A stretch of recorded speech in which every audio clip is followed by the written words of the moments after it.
আজকের যেই হরিবাসরে আমরা এক জায়গায় এসেছি তার প্রমাণ হচ্ছে সবাই যে আমরা হরিনাম শুনছি তা কিন্তু নয়। প্রত্যেকের ক্যাপাসিটি অনুপাতে আমরা জায়গা নিয়ে বসেছি। কেউ বা একটুখানি, কেউ বা বেশি, কেউ বা ধাক্কা মুক্কা, কেউ বা কথা, কেউ বা খোঁজ রাখছে, কেউ বা বলছে না দিলেও চলে। একটা জায়গা হচ্ছে যদি হরিবাসরে বসে কীর্তন শুনছেন তাহলে বাড়িতে সন্ধে হোক বা না হোক কোনো যায় আসে না, পরে দিলেও হবে।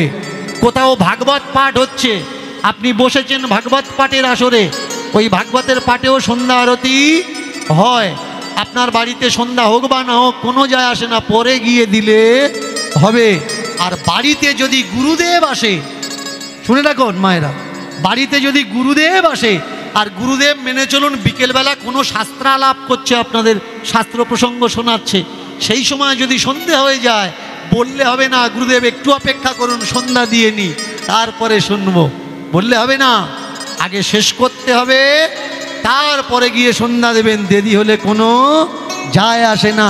আর আজকের যে আমরা দূর দূরান্ত থেকে এখানে এসছি, এই যে বললাম সঙ্গে সঙ্গে ওই মা বলে দিল 12 বছর বয়স।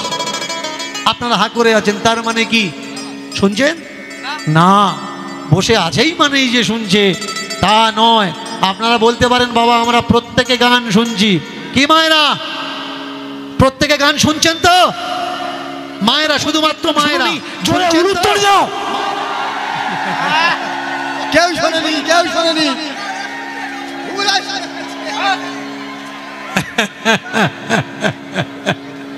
বললে হবে না, মাই খারাপ। ভিড় দেখে কি মনে হয় কীর্তন শুনছি রাধে। এই ফিডব্যাক দুটো বাড়ানো লাগবে, ফিডব্যাক দুটো বাড়িয়ে রাখো। ফিডব্যাক কমে যাচ্ছে, ফিডব্যাক কমলে হবে না।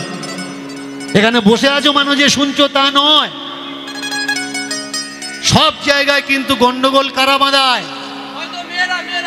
মেয়েরা নয়, মায়েরা।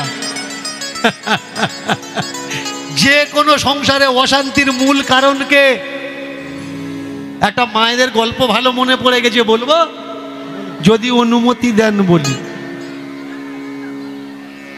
হসপিটালের সামনে এক মা বসে আছে, হাতে মেহেন্দি করে, মেহেন্দি লাগিয়ে হসপিটালের সামনে বসে আছে, মেহেন্দি আরম্ভ করেছে।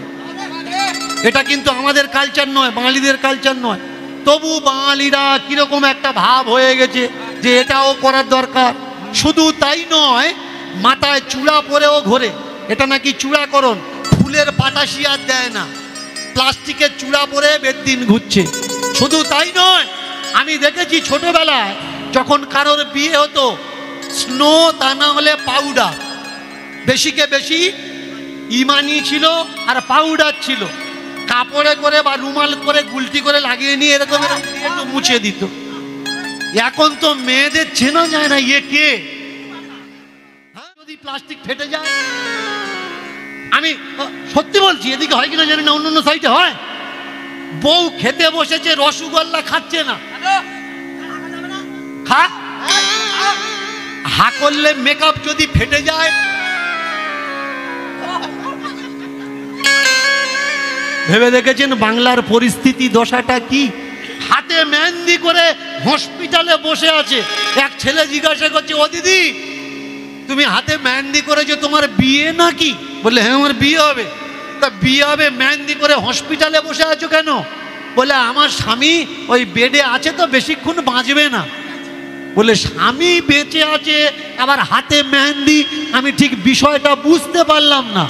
বললে শোনো, বুঝতে পারলে না, আমার স্বামী বিষ খেয়েছে, মারা যাবে। বলে স্বামী থাকতে তুমি আমার বিয়ে করবে? বলে আমার কি একটা স্বামী গো, এর আগে আরো দুটো মারা গেছে। বলে স্বামী মারা গেল, কি কায়দায় মরলো? এই যে আস্তে আস্তে আস্তে আস্তে, স্বামী মারা গেল, কি কায়দায় মারা গেল? বললে শোনো, প্রথম স্বামীটা বিষ খেয়েছে আর দ্বিতীয় স্বামীটা গুলি খেয়ে মরেছে, আর এ স্বামীটাও বিষ খেয়েছে। বলে বিষ খেয়েছে মানে বুঝতে পারলাম না। বললে আমাকে সম্মান করতো না, ইজ্জত দিত না, যেখানে যেখানে যেতে বলতাম সেখানে সেখানে যেত না, ব্যাস খাবারের সঙ্গে বিষ খাইয়ে দিয়েছি। ও থাকার থেকে না থাকা ভালো, খেয়েছে, খেয়ে মরলো। বলে দ্বিতীয়টা, বলে বিষ খেতে চাচ্ছিল না বলে গুলি করেছি। বললে এটার বলেছি বিষ খা, তা না হলে গুলি করব, নিজে নিজে খেয়ে নিল।